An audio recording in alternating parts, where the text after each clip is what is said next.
Good day, everyone. My name is Tana Blackett, and welcome to my Observers Vlog series. In this presentation, I will share 3 observations conducted in an early year classroom setting, more specifically Infant 1.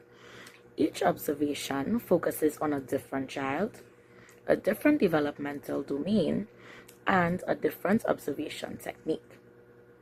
Observation is one of the most important practices in early childhood education because it allows us as educators to understand children's development in real situations.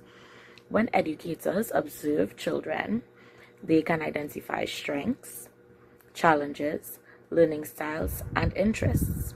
This helps teachers to plan and execute developmentally appropriate activities to support these children holistically. For this assignment, 3 children were selected and observed. In order to protect their identities, aliases were used.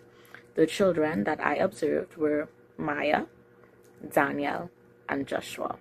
The observation techniques used were anecdotal records, time sampling, and running records. Each child was observed using one technique within a different developmental domain.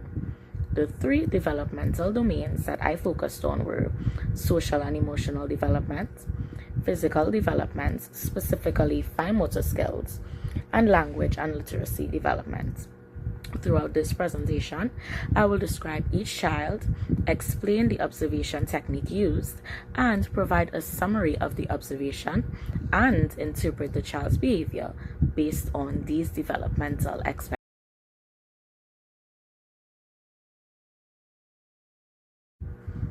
For my first observation, I used a 5-year-old girl who we will call Maya.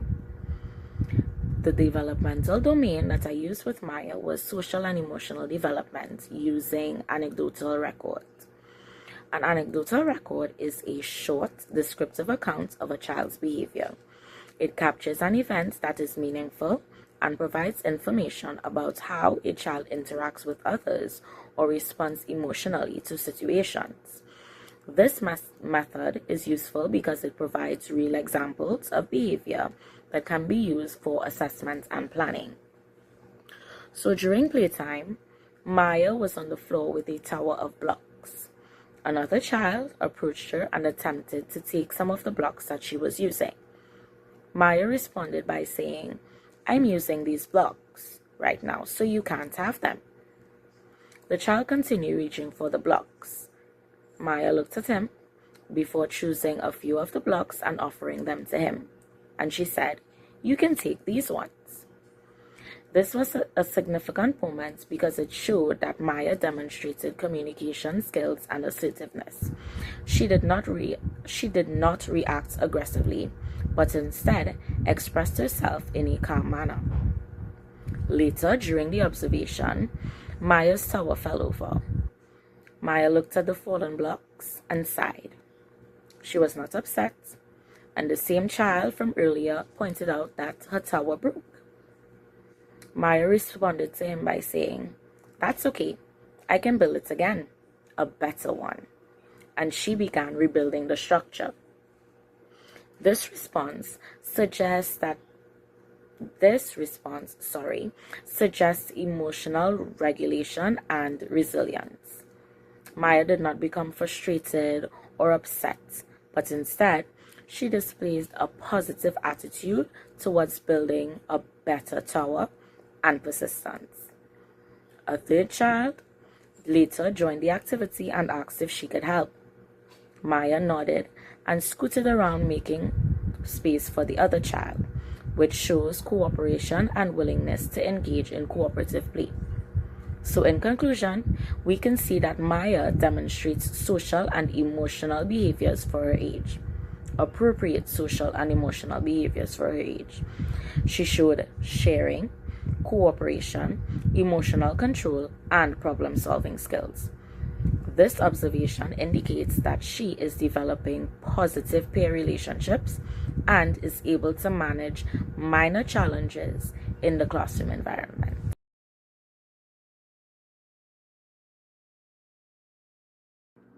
For my second observation, I observed a child who we will call Daniel. Daniel is a 6-year-old boy who has been diagnosed with autism. The developmental domain that I observed for Daniel was physical development, specifically fine motor skills using time sampling. Time sampling is an observation technique where the observer, me, records whether the behavior is occurring at regular time intervals over a specific period of time.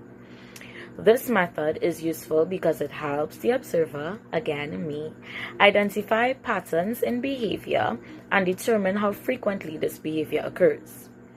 Daniel was observed during a classroom writing activity for 20 minutes, and the observations were recorded every 2 minutes during this 20-minute period. The focus of this observation was Daniel's ability to engage in simple writing tasks, including pencil grip, writing attempts, and the need for assistance by the teacher. During the observation, Daniel attempted to participate in the writing activity but struggled to maintain consistent engagement. At the beginning of the observation, he held his pencil using the fisted grasp like this and made light scribble marks on the page. After a short time, Daniel paused and began singing very loudly instead of continuing the task. When prompted by the teacher, Daniel began to copy the sentence from the board, but his writing went outside of the lines. At one point, he dropped the pencil and slides off of his chair to retrieve it, but he does not do so immediately. The teacher then prompted him to return to his seat and provided him with one-on-one so that he was able to begin the exercise properly. Daniel also demonstrated difficulty regulating pressure while writing, pressing the pencil down very hard and making a hole in his paper. Even when he made a mistake and he tried to erase it, it was not erasing, so he began to feel very frustrated. Throughout the observation, he frequently stopped writing and engaged in other behaviors, such as tapping the pencil on the desk for long periods, or singing loudly and continuously sliding off of the chair and crawling around the classroom. Although he was unable to sustain this task for a long period of time without assistance, he made short writing attempts with encouragement until he was eventually able to finish the activity. So based on this time sampling observation, it is clear that Daniel displays challenges in fine motor development relating to handwriting skills, pencil control, and task persistence. This observation suggests that Daniel may benefit from additional fine motor support, such as using a pencil grip, writing activities, and occupational therapy exercises, which he is carded to begin very soon, and short structured writing sessions with frequent.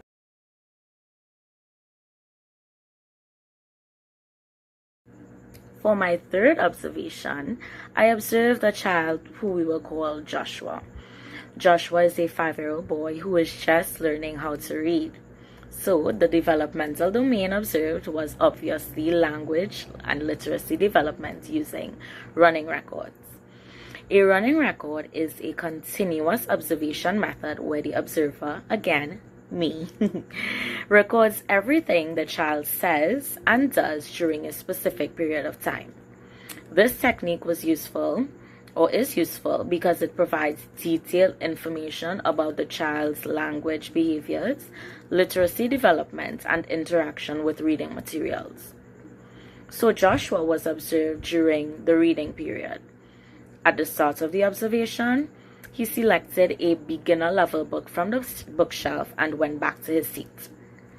He looked at the cover and stated, and he figured out that the book was about a dog. He opened the book and carefully began pointing to the words on the page with his finger. Joshua attempted to read aloud by identifying familiar words that he would have learned, such as the, and sounding out the word dog, D-O-G, dog. He paused at unfamiliar words and used the illustrations to help him predict the meaning. For example, when he saw a picture of the dog running, he attempted to read the sentence and said, "The dog run." Joshua then turned the page and repeated this behavior, pointing to the text and using the picture cues to say words such as jump. At one point, Joshua sounded out a word slowly, saying B or L before correctly identifying the word ball. He appeared pleased with himself and smiled. Another child sat near him and asked what he was reading, and Joshua responded proudly, showed the picture, and explained what the sentence said. He said, I can read this. It says, the dog has the ball." This observation shows that Joshua is demonstrating emerging reading behaviors such as finger tracking, using his finger to follow along with the words, identifying familiar words using picture clues, and attempting to decode unfamiliar words. These behaviors indicate that Joshua is developing foundational literacy skills and beginning to understand how print carries meaning. Joshua also showed confidence and motivation by attempting to read independently and sharing his reading with his friends. So in conclusion, Joshua appears to be progressing appropriately as a beginner reader. He may benefit from continued practice with phonics activities, sight word recognition, and shared reading opportunities with his friends to build reading confidence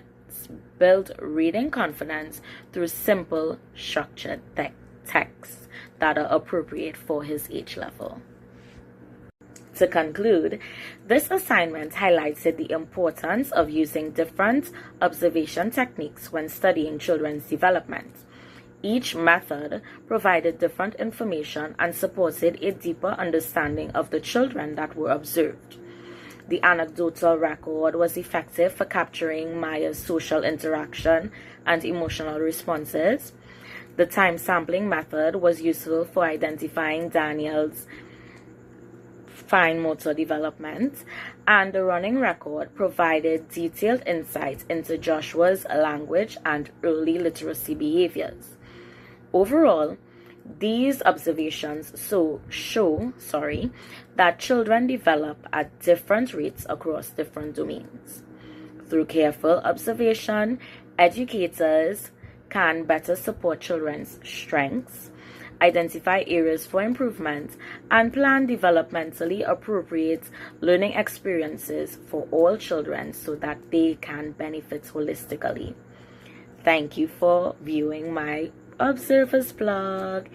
Bye.